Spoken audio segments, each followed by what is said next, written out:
We begin the events of the second book in the New Jedi Order series. Shortly after the events of the first, we've got Luke and Jason Luke mainly, dispatching various Jedi across the Outer Rim to investigate the Yuuzhan Vong's continued invasion into the galaxy, more in earnest now, including they revisit Belkadon from the last novel.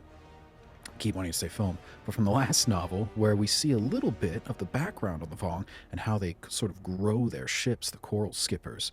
Nothing mechanical, purely organic. Luke later theorizes it's because of some sort of war that might have taken place before in their species where they swore off machines forever. So sort of a more extreme version of what we see in the Dune books and films. Where they just get rid of thinking machines. In this one, Luke actually theorized the Vong just swore off all machines whatsoever and went with this organic sort of weaponry that they seem to prefer. His lover, Mara Jade, he sends actually back to the planet of Dantooine, which you may remember from Leia trying to use it to distract or deceive Tarkin as far as telling him where the rebel base was before that attempt failed. And she actually later reflects on that, hey, if he'd have taken the bait for Dantooine, we wouldn't have had this area to retreat refugees to, which is actually what they end up doing later on in the novel. But yeah, basically she's sent back there along with Anakin to sort of rest and recover because of her disease that continues to ravage her, and it actually becomes an interesting plot point for her later, which we'll get into. This little excursion back to Dantooine to rest, which actually becomes Dantooine, that is, becomes the central conflict and the climax of the book. Leia ends up retreating a lot of refugees from Dubrillion, which is where a lot of the battles took place last time, but Lando has been harassed by the Vong since, and they eventually decide to retreat. There's a lot of loss. There's a lot of different tactics sort of back and forth between the new rebellion, which is not fully committed, so it's really just a few little scouting forces by them versus the Vong who continue to advance. Now, whenever they get back to Dantooine, later on, we end up having a convergence of all these various main characters, including the Solo kids. Han notably not involved. He seems to still be grieving over the death of Chewbacca, somewhat separated from Anakin, who continues to get eaten away by his own guilt and, of course, hates the effect that it's had on his father. And as far as Mara and Anakin go, they actually have a lot of scenes that are some of my favorites in this novel. They have a great discussion where she basically conveys to him how hands-on the Jedi should be. And this is a conversation that Jason and Anakin had in the last novel, but now Mara sort of gives her spin on it, where they talk about a simulation and a training exercise with the Jedi Temple, where she mentions, okay, you solved it one way, where you basically use the Force to save all these people, but you rely entirely too much on the Force, Anakin. You use it as a crutch, and it makes it so that people become reliant on you. And this actually, funnily enough, reminded me of an episode of Futurama where Bender meets God. Get it? Bender, being God isn't easy. If you do too much, people get dependent on you. And if you do nothing, they lose hope. You have to use a light touch. And he said, obviously, a much more existential sort of conversation there. But it's sort of the same theme where he's like, if you help people too much, they come to rely on you. And later on in the novel, there's a species that Anakin helps. He kills a couple Vong, and they end up, starting to follow him to go with him and Mara to a safer hiding place.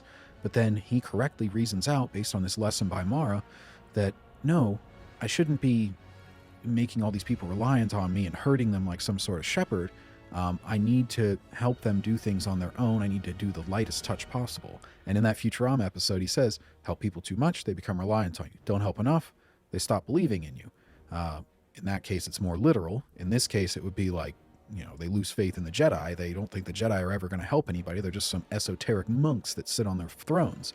But Anakin actually strikes the correct balance here, where he helps them as much as he needs to, and then he sends them off to a place where they can live, in peace. It's not really their fight. They're a more primitive kind of species. And Mara also makes the point that even in his own personal journey, he's relying too much on the Force. And so it becomes a thing where those two are kind of set on the sideline for a lot of this book, but it becomes twofold of a lesson. And later on, Mara gets into this with Luke, where she talks about basically how she needed to learn, hey, I've got to be fighting.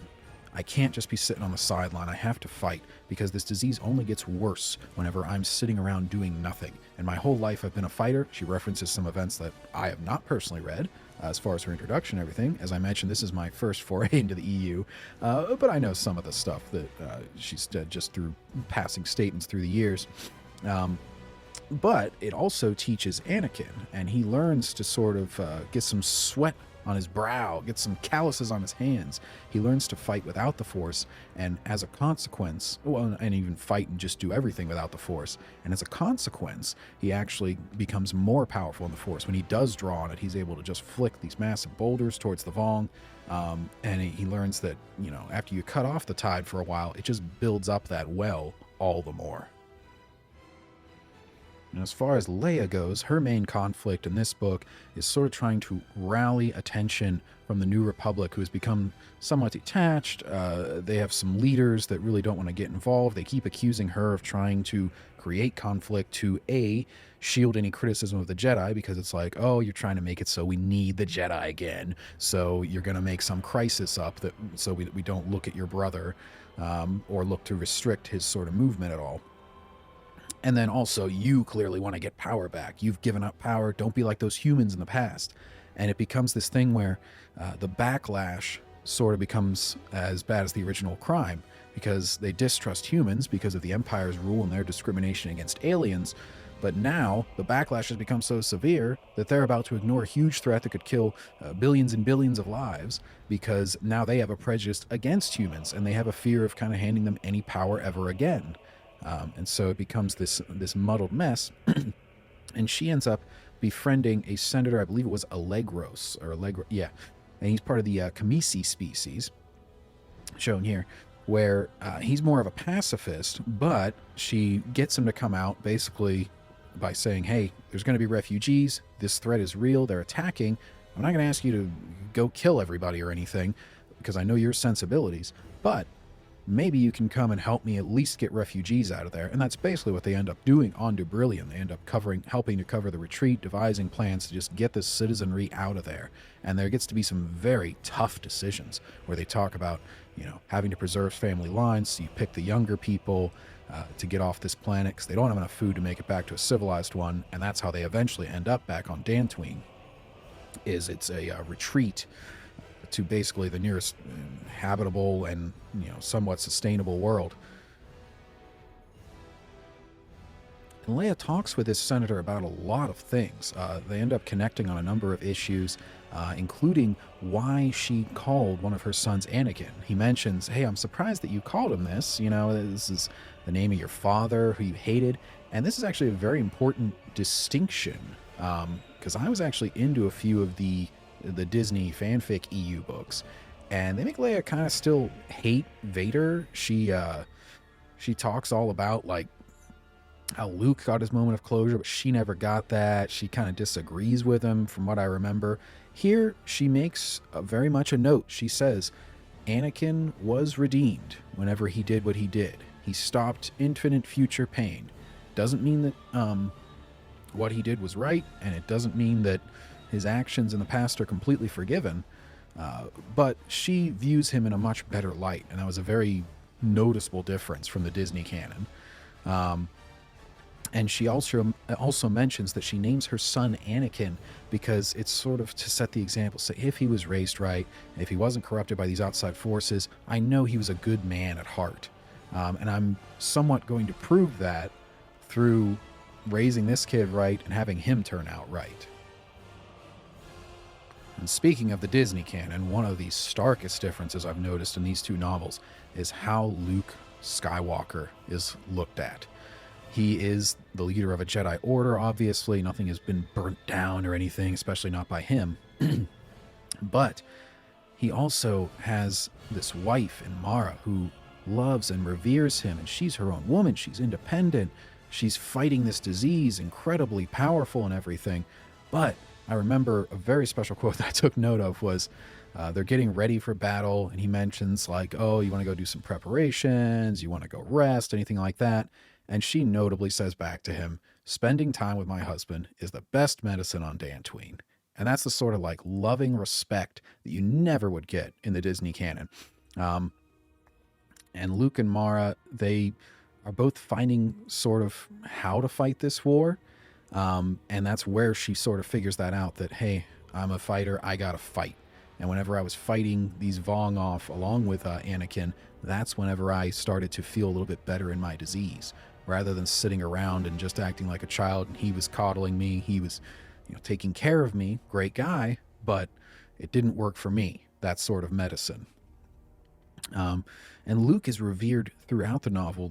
At one point, Jason notes how when Luke walks through the camp, he inspires everybody, and how they all kind of lift their heads up a little higher, and little kids are fighting with sticks, making lightsaber noises, and how Jason at one point has to be rescued by Luke, and he has this awesome scene. I would love to see it in a movie. Unfortunately, it'll never happen now with Psycho Mark Hamill, but where Luke, he pulls a lightsaber, Jason's hanging from this sort of torture rack, and Luke just pulls in his lightsaber, combines it with his own. He's taken out multiple Vong, and Jason notes later, he's like, wow, I heard all these legends, but they all happened before I was born about how awesome Luke was, and now I got to see it in action. And Luke says like, oh, it takes a toll, and he does a few things in the book that really turn the tide of things. But he just shows off what a revered and awesome figure he is in this galaxy without being like an OP or just wiping out the entire battle by himself. It's believable, and it's well written as far as how they use Luke and how they make him continually go up in his power level while still making everybody else feel important. Because he is still just one man, and he still only has limited reserves. He also maintains very much the Jedi way. He's still pacifist. He still says to Anakin and Jason that, I wish you weren't in this war. If it were up to me, we wouldn't be killing anybody. But this horrible alien threat has made it necessary. And part of that horrible threat is the way that him and Jason see that the Vong are enslaving all these people in the Outer Rim, and they have these sort of controls on them, that they're sort of making them these mindless drones to throw into people so that they don't have to sacrifice their own warriors. And this comes up in the final fight when these ranges, which is what they end up calling them, which are these huge troop-carrying sort of vessels. They're described as looking like slugs with a bunch of hard peaks coming out of them, so they sort of look like a mountain range to some people. I believe it's Jaina Solo who ends up calling them that. And she says, oh yeah, it looks like just a mountain range. And we also get a little bit of insight into how the Vong do their starship battles, and through a lot of their battles, which is the Dovin basils that are the little creatures that they use to generate these miniature kind of black holes, and they absorb either lasers or photon torpedoes. And then Jaina comes up with a really cool strategy where she says, okay, we're going to detonate the missiles, photon torpedoes rather, right before they hit those things, so that it has to suck in an entire explosion rather than a little missile, and then it already has the explosion inside of it. So a really awesome little bit of tactical thinking by her. This also is a wonderful example whenever Leia, she's actually has to fight to let go and to let her daughter be herself, and to let her daughter get into danger, because she recognizes she's not being a helicopter parent, but she is showing a little bit of preference to not put her right in the middle of the fight. And Jaina is desperate to get in there. She eventually ends up working with Rogue Squadron, and Leia has to like kind of give her blessing, because Jaina is passed over. And the commanding officer, he knows Leia, and he's like, oh, I don't want to, you've already made so much sacrifice. And she basically says, hey, the people who got to make the sacrifice, we got to make the sacrifice. We don't get the benefit. We don't get the privilege of just like, oh, hey, we're just going to sit this one out because we've done enough. She's like, we got to do everything we can all the time. And my daughter is the best pilot here. She had the best time on that asteroid belt test from the last novel. And so she says, you know what, send her in. and don't show any preferential treatment to her. So she gets Jaina right in the fight, and it ends up paying off huge for her. And the Vong they're just known as unequivocally evil in this. Because the other thing that those ranges do is they later discover that they're sort of the mind control antenna, so to speak, or at least a booster for all these slave soldiers that they send in. And they end up, Luke, Jason, and Anakin, they all have to fight on the front lines as they're defending on Dantooine this Vong infantry assault. And it ends up being where the ranges end up blowing a hole in their defenses, and the 3 Jedi are just in that hole, just like slashing and dashing, just destroying a ton of these people that they send in. And the Vong notably send in their slaves first, sort of test the waters, have their warriors in reserve for whenever they can really take out the enemy, and they don't have to suffer as many casualties of their own. In addition to that, horrifying strategy, Luke eventually figures out, oh, hey, he ends up manipulating one of these black holes and all the stuff going into it, and he ends up tipping the balance whenever he takes out a range, and it sends all the slaves into sort of this panic where they were described as like buzzing insects because they lost all their direction whenever this little booster was destroyed. And so it becomes this hectic melee, which it already was. And then the other thing the Vong do is they start just slaughtering refugees. They're infiltrating behind the lines, which Leia and Mara end up combating, because they start trying to take the disguises like they had in the last novel and using those to take on the appearance of refugees. And then they end up trying to kill the other refugees, and eventually they end up going, it's basically, hey, if there is no Force, that's also telling to detect these things, because the Vong don't have the Force. It's a very big disadvantage when fighting them directly, but as far as infiltration goes, it actually makes them detectable by omission. It's the only people that you're not going to feel the Force in. And then the other little notable bit, as far as the Vong just being unequivocally evil and not trying to make some amazing sympathetic villain, an interesting villain, but not a sympathetic villain, which those are two very different things, but equally awesome. The Yuzong Vong, whenever they capture someone, they put them in basically constant pain, and Jason faces this at one point. It's to cut them off from using the Force, partly. So basically, whenever you start trying to resist more, you get more pain. Whenever you get less pain, they apply more, but whenever you apply more, their little creature that they have you restrained with actually does a little bit less. And then they are planting these parasites in people. Jason gets one implanted, which Luke quickly removes when he does his awesome escape attempt. And they are just not given any sort of sympathy whatsoever. Like, they are just a warlike people. They're willing to kill refugees. They're willing to mind control slaves, to send them into a meat grinder against their own people. It's just complete and utter evil. And this is part 1 and a 2-part sort of continuation of that initial book.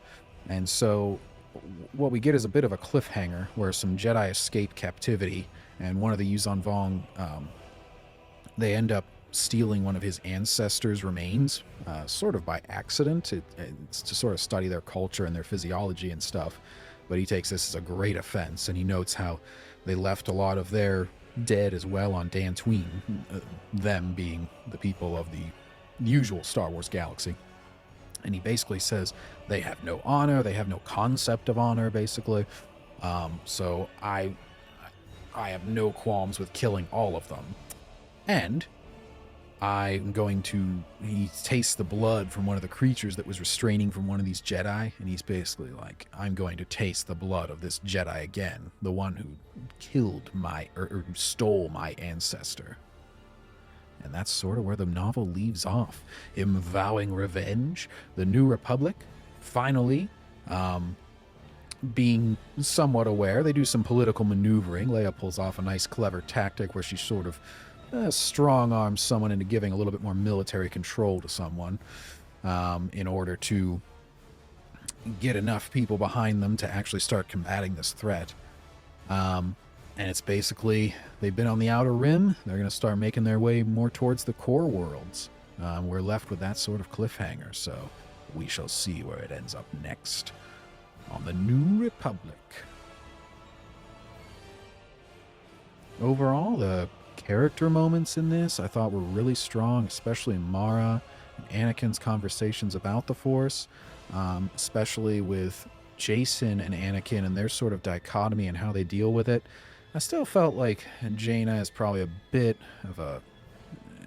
She's not presented with quite as much conflict, turmoil, stuff to deal with. And I'm not even speaking about the disease, but Mara has a lot more of an interesting sort of mental conflict to me.